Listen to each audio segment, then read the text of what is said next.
鱼两面划几刀，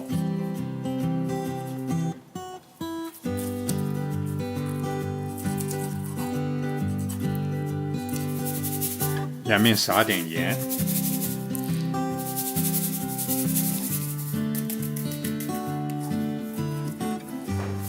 盆子里放不下就把尾巴剪短，这不是一定要做的步骤。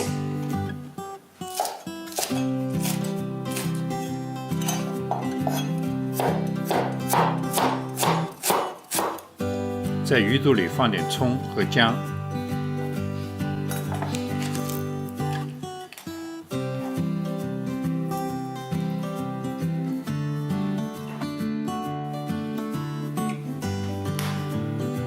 先把水烧开了，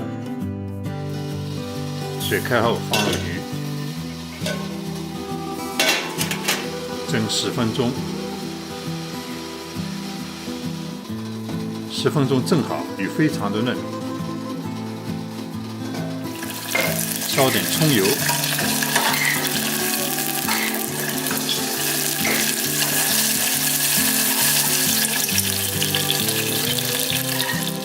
淋上葱油。这种 Mediterranean sea bass 只有少许的大骨头，没有细小的骨头，用来清蒸是最好不过的了。